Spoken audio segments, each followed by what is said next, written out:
دو تین چیزیں ہی ہیں بھائی جس پہ بیان بار بار کرنا پڑتا ہے. انسان کا بچہ کسے کہتے ہیں پہلے یہ سمجھو, اس کو کلیئر کرنے کی ضرورت ہے. نمبر دو, پھر ہمیں سیدھے راستے پہ چلنے کے لیے جو موٹیویشن چاہیے اس پہ بھی ہمیں کون چلاتا ہے؟ قرآن چلاتا ہے.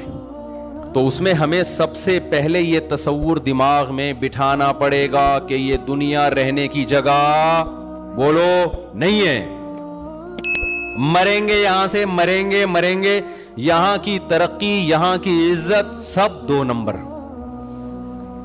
پیرس میں میں نے ولاگ بنایا نا, تو بلڈنگیں دکھا رہا ہوں خوبصورت, تو مجھے خیال ہوا کہ ایسا نہ ہو لوگ اس پیرس کو زیادہ فری کرانا شروع کر دیں.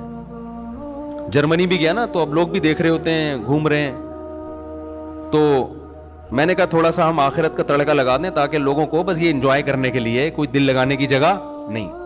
تو میں نے کہا بھائی یہ پیرس آپ دیکھ رہے ہیں لیکن یہ دنیا ہے بہرحال مسافر خانہ, جانا سب نے کہاں ہے. اورنگی ٹاؤن میں رہتا ہو, ڈیفینس میں رہتا ہو, پٹیل پاڑا میں رہتا ہو, گندے نالے میں رہتا ہو, مر کے جائے گا کہاں؟ جہاں پیرس والا بھی وہیں جاتا ہے جہاں یہ جائے گا.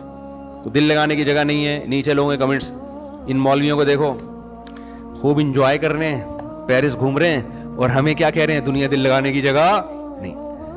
میں نے کہا پاکستانی قوم جو ہے نا ماشاءاللہ تبصرہ کرنے میں پیچھے نہیں ہے. کہہ رہے ہیں دیکھو اگر دل لگا, ان کا مقصد یہ تھا اگر دل لگانے کی جگہ نہیں ہے تو کیوں جا رہے ہو پیرس ہے بھائی؟ اور اگر گئے ہو تو تمیز سے مسجد میں جاؤ, اللہ اللہ کرو, تبلیغ کرو, پتلی گلی سے نکلو. ہمیں یہ بلڈنگیں اور یہ اتنا خوبصورت کیوں دکھا رہے ہو بھائی؟ دل لگانے کی جگہ پہلے تو جانا ہی نہیں چاہیے پیرس آپ کو. یہاں بیٹھ کے پیرس والوں میں بیان ہو سکتا ہے کہ نہیں ہو سکتا؟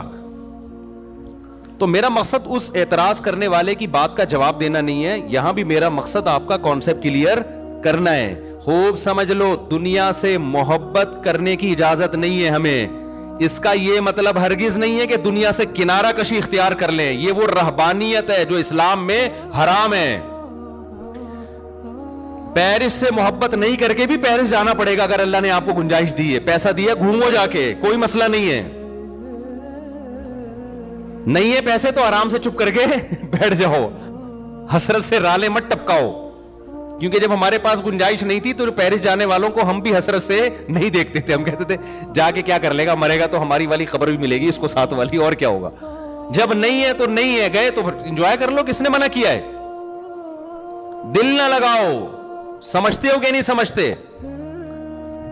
دنیا سے بے رغبتی کا مطلب یہ ہرگز نہیں ہے کہ دنیا کو چھوڑ دو, کیونکہ دنیا کو چھوڑنے میں صرف پیرس کو چھوڑنا نہیں ہے. پھر یہ جو آپ نہاریاں اور بریانیاں کھا رہے ہو یہ بھی چھوڑو, پھر ناشتوں میں پراٹھے بھی چھوڑو, انڈے بھی چھوڑو, پھر تو 2 ٹائم کی روٹی بھی, بلکہ 1 ٹائم کی روٹی کھاؤ. 1 ٹائم کھانے سے بھی زندہ رہتا ہے, اور وہ بھی جو کی روٹی ہونی چاہیے صرف پانی کے ساتھ. اور صرف وہ کھاؤ جو ڈاکٹر کہے کہ یہ پروٹین آپ میں کم ہو رہی ہے, تو یہ انڈا آپ ایک مقدار میں, اتنا ضرورت جتنا ڈاکٹروں کے مشورے کی خوراکیں پتہ ہے نا آپ کو. ڈاکٹر جو خوراک بتاتا ہے نا خود بھی نہیں کھا سکتا وہ, اس کو پتہ ہے یہ میں نہیں افورڈ کر.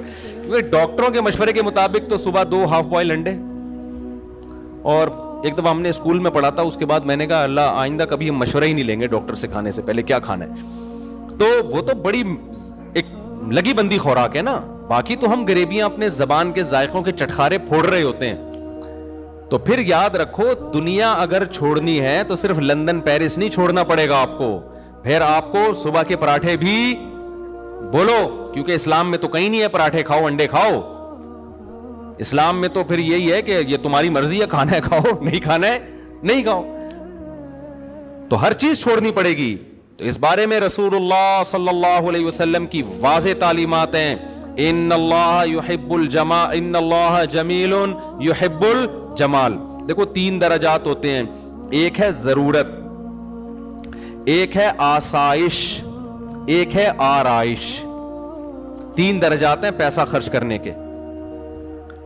ایک ہم پیسہ خرچ کرتے ہیں اپنی ضرورت پوری کرنے کے لیے, یہ بھی جائز ہے اسلام میں. ایک ہم پیسہ خرچ کرتے ہیں ضرورت تو پوری ہو رہی ہے, ذرا سہولت میں آ جائیں گے, یہ بھی جائز ہے. تیسرا ہے کہ سہولت بھی ہے لیکن ہٹو بچوں کام نہیں ہو رہا, زینت نہیں ہے, اس کو کہتے ہیں آرائش. مثال کے طور پر آپ کو زندگی گزارنے کے لیے رات کو کوئی چھت چاہیے جہاں مچھروں سے, دھوپ سے, سردی سے, گرمی سے حفاظت ہو. تو اگر ایک کمرے کا بھی آپ کو گھر مل گیا اور اٹیچ باتھ روم مل گیا جس میں بیماریوں کا خطرہ نہ ہو اور صاف ستھری جگہ ہو, تو آپ کی رہائش کی ضرورت پوری, بولو, ہو گئی. خوراک کے معاملے میں کیا ہے؟ خوراک میں اگر آپ کو 2 ٹائم کی بھی روٹی مل جائے, تھوڑے بہت پروٹین اور کارب ہو, تو آپ کی ضرورت کیا ہو گئی؟ پوری ہو گئی. رہائش میں آپ کی ضرورت 1 کمرہ, 1 اٹیچ باتھ روم, ضرورت پوری ہو گئی. لیکن ٹینشن ہوگی کہ نہیں ہوگی؟ وہی کچن ہے آپ کا, اور پھر پانی کے لیے بالٹیاں بھر بھر کے لاؤ گے باہر سے. موٹر کا سسٹم, موٹر ہوگی تو لگائیں گے کہاں؟ ایک کمرے میں موٹر کیسے پانی کی فکس کریں بھائی؟ تو ہم کیا کہتے ہیں؟ آسائش کی طرف جاتے ہیں. یار 1 کمرے کا نہیں, کم از کم 3 کمرے کا گھر ہونا چاہیے. اس میں کچن الگ ہو, واش روم ایک الگ ہو, پھر موٹر کے لیے برآمدہ الگ ہو, اور بستر لگے ہوئے ہوں اس میں. نیچے ہی زمین پہ سو رہے ہوتے ہیں, یار تھوڑا سا تمیز سے سو جائیں گے گدے پہ. تو ایک درمیانے درجے کا گھر کیا کہلاتا ہے؟ اس میں ہے آسائش, آرام, انسان ایزی فیل کرتا ہے. تو اس میں الگ سے پیسہ لگانا پڑے گا. یہ بھی شریعت میں کیا ہے؟ جائز ہے کہ آپ, ضرورت تو آپ کی پوری ہو رہی ہے, لیکن آپ چاہ رہے ہو ذرا سہولت سے. ضرورت آپ کی ابال کے دال, ابلی ہوئی دال کھاؤ گے, ضرورت پوری ہو جائے گی. لیکن آدمی کہتا ہے یار تھوڑا تمیز سے بنا لو بیگم, تھوڑا پیاز ٹماٹر کا تڑکا لگا لو, کچھ حلق میں نوالا اترے گا, کوئی مزہ آ جائے. تو گورنمنٹ کی طرف سے کوئی پابندی نہیں ہے اس پہ. کیا خیال ہے؟ یہ ہے, اس پہ بھی پیسہ, جب تڑکا لگے گا تو ٹماٹر پیسوں سے آئے گا نا, پیاز بھی پیسوں سے آئے گا, پھر دیسی گھی کا تڑکا لگے گا تو پیسوں سے آئے گا. تو یہ ساری کیا ہے؟ آسائش. اسلام میں اس پہ پیسہ خرچ کرنے پر بھی پابندی نہیں ہے. تیسری ہے آرائش. ڈیفینس کے گھروں میں آپ جاؤ, گھر میں جاتے ہی جی فانوس لٹکا ہوا ہے, یہ الگ قسم کا صوفہ ہے, وہ الگ قسم کا صوفہ ہے, یہ خوبصورت پردے جو مالداروں کے گھروں میں ہوتا ہے, 5 اسٹار ہوٹلوں میں ہوتا ہے. آسائش. ایئر کنڈیشن آپ کے انگلیوں پہ ہے, ٹھیک ہے نا. غریب کے گھر میں نہ اے سی ہوتا ہے, پنکھا ہوتا ہے, وہ ہوا, پنکھے کی اپنی آواز آتی ہے. اس کے عادی بھی ہو جاتے ہیں غریب لوگ, جو آواز نہ ملے وہ ٹینشن سے مر جائیں. اچھا, جتنا غریب ہوگا پنکھے میں آواز اتنی زیادہ ہوگی. اسی کو انجوائے کرتا ہے. بعض دفعہ ڈر ہوتا ہے کہ گر نہ جائے پنکھا. تو ایک دفعہ ایسا ہی ہوا, میں کسی جاننے والے کے گھر کے, بیچارے بہت غریب تھے, اللہ, مقصد کسی کا مذاق اڑانا نہیں. تو ایک پنکھا لگا ہوا تھا, وہ نہیں ہوتے پیڈسٹل فین جو ہوتے ہیں ڈنڈے پہ کھڑے ہوئے ہوتے ہیں, وہ یوں یوں یوں کر کے نا گھوم رہا ہے. تو میں نے کہا میں نہیں بیٹھ رہا, مجھے لگ رہا ہے کسی بھی وقت یہ سجدے میں چلا جائے گا. انہوں نے کہا نہیں مفتی صاحب کچھ نہیں ہے, بہترین پنکھا. میں نے کہا بھائی میرے کو لگ رہا ہے کہ جس حساب سے ہل رہا ہے نا یہ, اس کو یا تو ہمیں چکر آئیں گے یا اس کو چکر آئیں گے. اچھا میں باتیں کر رہا ہوں, دھڑام سے پنکھا نیچے. میں نے کہا اللہ کا کتنا بڑا فضل ہو گیا, میں لیٹا نہیں یہاں پہ. تو پنکھا کیا ہے, تو غریب اس پہ بھی خوش ہوتا ہے, کہتا ہے چلو دوبارہ اٹھا کے ایلفی سے چپکا دو اس کو. ٹھیک ہے نا. تو سہولت تو ہے, لیکن آرائش اور زینت نہیں ہے. آرائش کہتے ہیں زینت کو, اٹریکشن ہو اس میں. اٹریکشن تھوڑی ہے. اٹریکشن تو یہ ہوتی ہے کہ آپ نے دہلیز پہ قدم رکھا, گھر میں گئے, ابے یار کیا زبردست لگژری اسٹائل. جیسے ہمارے پنجرے میں جب کوئی جاتا ہے نا مرغیوں کے, تو ہمارے لیے تو بڑی اٹریکشن ہے. پتہ نہیں, ایک تو میں جو بھی مہمان آتا ہے, ڈیفینس سے آ رہا ہو, کلفٹن سے آ رہا ہو, 20ویں گریڈ کا آفیسر ہو, 18ویں گریڈ کا آفیسر ہو, میں اس کو اپنی گائے دکھاتا ہوں, اپنی بکری دکھاتا ہوں, اور اپنی انڈوں پہ بیٹھی ہوئی مرغیاں لازمی دکھاتا ہوں. آج میں سوچنے لگا پتہ نہیں اس کو دلچسپی ہے بھی کہ نہیں ہے. یہ بولے گا یار کیا ہمیں کیا دکھا رہے ہو مفتی صاحب, مرغیاں دکھا رہے ہو, بکری دکھا رہے ہو. تو پھر میں نے سوچا یار ہمارے پاس آنے کا جرمانہ یہی ہے, جو ہمارے پاس آئے گا تو ہم اس کو اپنی گائے بھی دکھائیں گے, تیرے باپ نے بھی دیکھنا ہے چاہے تیرا دل کرے یا نہ کرے, اپنی مرغیاں بھی دکھائیں گے.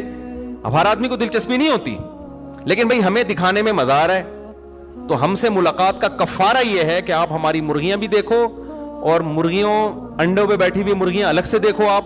یہ کفارہ ہے ملک, کیونکہ ہمیں دکھانے میں مزہ آتا ہے اپنی مرغیاں. تو آپ کو آئے نہ آئے, جب بھائی ہمارے پاس آ رہے تو ہماری شرطوں پہ آؤ نا. جب آپ کسی سے ملنے جاتے ہیں تو اپنی شرطوں پہ تھوڑی, بھائی ہم نے آپ کو ٹائم دیا, اگر آپ سمجھتے ہو بھائی مفتی صاحب نے ٹائم دیا, ان کا بڑا شکریہ, تو شکریہ کی قیمت دے دیں آپ. وہ شکریہ کی قیمت کیا ہے؟ ہماری گائے دیکھیں اور تعریف کرنی پڑے گی آپ کو, بہت اچھی گائے ہے, کوئی ہم نے اس کی غیبت برداشت. بکری دیکھ کے چاہے جیسی بھی ہو آپ کو بولنا پڑے گا ویل ڈن ماشاء اللہ, بڑا مزہ. مرغیاں دیکھ کے آپ کو کہنا پڑے گا ویل ڈن مفتی صاحب, بہت زبردست. تو اس سے یہ ہوتا ہے کہ خوشی مل جاتی ہے, پھر ہم تھوڑی دیر اور بیٹھ جاتے ہیں آپ کے ساتھ, ٹھیک ہے. تو میں سوچ رہا تھا یار میں ہر ایک کو دکھاتا ہوں, لوگوں کو تھوڑی دلچسپی ہوتی ہے, بہت سے لوگ بڑا 3 پیس سوٹ ٹائی اور یہ سب مرغیاں ان کو. ایک دفعہ تو کیا ہوا, ایک صاحب ملنے کے لیے آئے, وہ امریکہ سے آئے تھے, امریکہ میں ہی ماسٹر واسٹر کیا ہوا, میں نے مرغیوں میں ہی بٹھا دیا ان کو, چائے وہیں منگوا لی, اور مجھے تو مزہ آتا ہے. اب میں نے کرسی پہ ان کو بٹھا کے گیا, چائے منگوائی, میں نے کہا پیے میں آتا ہوں. میں آیا تو اب وہ کچھ کہہ بھی نہیں رہے, وہیں ہماری میٹنگ تھی کوئی, اب ہماری آدھا پونے گھنٹے کی میٹنگ ہوئی ہے, تو اس کے بعد مغرب کی اذان کا ٹائم ہوا, وہ اٹھ کے جانے لگے. میں نے کہا ٹھیک ہے, آپ کو تکلیف تو نہیں ہوئی یہاں مرغیوں میں کوئی؟ ان کو بہت تکلیف ہوئی تھی. مجھے کہنے لگے بس وہ بیٹے کر رہی تھیں, ادھر کوئی ادھر آ کے بیٹھ رہا ہے چوزا, کوئی ادھر آ کے بیٹھ رہا ہے, بس ٹھیک ہے, کوئی مسئلہ نہیں مفتی صاحب. مجھے ان کے اسٹائل سے لگا کہ ان کو بالکل بھی اچھا نہیں لگا. صحیح. تو کہہ رہے ہیں یار وہ ادھر بیٹھ رہی تھی اور کوئی ادھر, یوں وہ ہوتے ہیں نا ذرا بیچارے کچھ زیادہ فینسی قسم کے لوگ ہوتے ہیں. تو خیر یہ کہاں سے کہاں بات چلی گئی, بات کو میں جلدی سے سمیٹوں. تو اب دیکھو ایک پیسہ خرچ ہوتا ہے کس پر؟ آسائش, زینت پہ. ضرورت آپ کی ایک لنگوٹا باندھ کے گھومے, لباس کی ضرورت پوری ہو گئی. آسانی اس میں کہ پراپر سلا ہوا کپڑا پہن لیں. آسائش کس میں ہے؟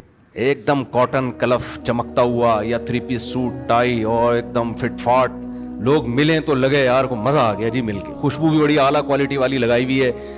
یہ کیا کہلاتی ہے یہ چیز؟ آرائش. گھر بڑا لگژری رکھا آپ نے, اور سارا گاڑی ضرورت آپ کی W11 سے بھی پوری ہو جاتی ہے, بلکہ پیدل بھی پوری ہو جاتی ہے. اور آسانی کیا ہے کہ بھائی آپ ذرا اچھی والی اوبر کرا لیں. اور آسائش کیا ہے؟ زینت کس میں؟ اپنی گاڑی ہو آپ کی, خوبصورت بہترین لگژری قسم کی گاڑی ہو, وہ چلا رہے ہوں. تو اسلام میں اللہ نے آپ کو ضرورت پہ پیسہ خرچ کرنے کی بھی اجازت دی, آسائش پہ پیسہ خرچ کرنے کی بھی اجازت دی, اور آرائش پہ. تو خوب سمجھ لیں سفر میں بھی آرائش, کہ آپ گھومنے پھرنے دنیا میں کہیں جاتے ہیں, کوئی اچھی جگہ آپ کو نظر آتی ہے, آپ پہاڑوں میں چشموں میں انجوائے کرتے ہیں, تو اللہ کی طرف سے اس پہ کوئی پابندی نہیں ہے. پابندی صرف اس پر ہے کہ لائف کو انجوائے کرنے کی اجازت ہے, ان چیزوں سے دل نہ لگاؤ. دل دینا الگ چیز ہوتی ہے. دل دینے کی علامت کیا ہے؟ آپ کہیں گے کیا وہی جب انجوائے کرنا ہے تو دل دینے کا مطلب ہے چھوٹتی ہے تو غم کتنا ہوتا ہے. دیکھو جب آپ سفر میں جاتے ہو, کوئی ہم سفر ہوتا ہے, دل لگاتے ہو. اب یہ